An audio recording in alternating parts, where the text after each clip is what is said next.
సామాన్యమైన వ్యక్తుల పిల్లలు సమున్నతమైన విద్యా వ్యవస్థలో లేరు కార్తిక్ గారు.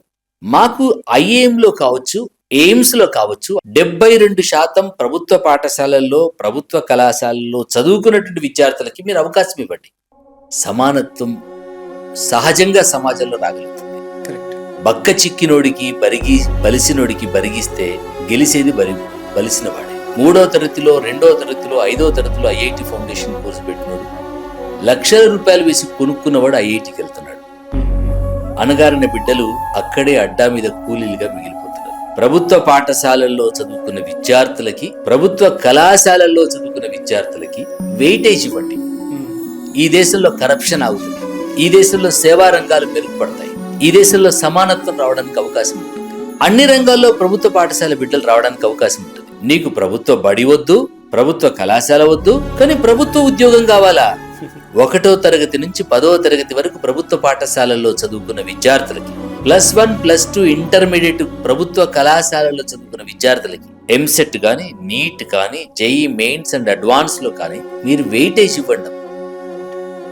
ఒక కూలీ పిల్లవాడు డాక్టర్ పిల్లవాడితో కలిసి చదువుకోగలిగితే న్యాచురల్గా కూలీ పిల్లవాడు రాణించడానికి అవకాశం ఉంటుంది.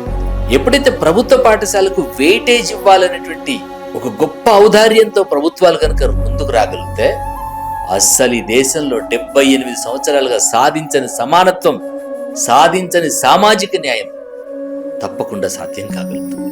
ఈ దేశం కోసం సాక్రిఫైస్ చేసినటువంటి each and every freedom fighter ఆత్మలు ఆనందపడడానికి అవకాశం ఉంటుంది. ఎవరి కోసం వాళ్ళు పోరాటం చేశారు, ఎవరి కోసం వాళ్ళు బలిదానం చేశారు, ఎవరి కోసం వాళ్ళు ఉరికంబాలు ఎక్కారు.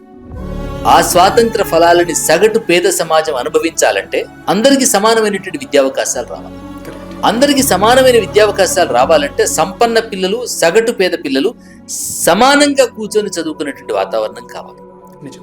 మీరు అసంఘటిత సమాజానికి సంబంధించినటువంటి ఆ పేద తల్లిదండ్రులు ప్రశ్నించకపోవచ్చు, కానీ డాక్టర్ పిల్లలు, టీచర్ పిల్లలు, కలెక్టర్ పిల్లలు వెయిటేజ్ ఉన్న కారణంగా వాళ్ళ పిల్లలు గవర్నమెంట్ స్కూల్కి వచ్చిన కారణంగా వాష్రూమ్ గురించి వాళ్ళు మాట్లాడతారు, మధ్యాహ్న భోజనం గురించి వాళ్ళు మాట్లాడతారు, నాణ్యత లేకపోతే టీచర్ని అడుగుతారు, పర్యవేక్షణ కోసం డిఓ ఆఫీస్కి వెళ్తారు. ప్రభుత్వ పాఠశాలల్లో చదువుకున్న పిల్లలకి మాత్రమే ప్రభుత్వ ఉద్యోగాల్లో, ప్రభుత్వ ఉన్నత విద్యా అవకాశాల్లో కల్పించగలిగితే ఈ దేశం కోసం త్యాగం చేసినటువంటి దేశభక్తుల త్యాగానికి సార్థకత.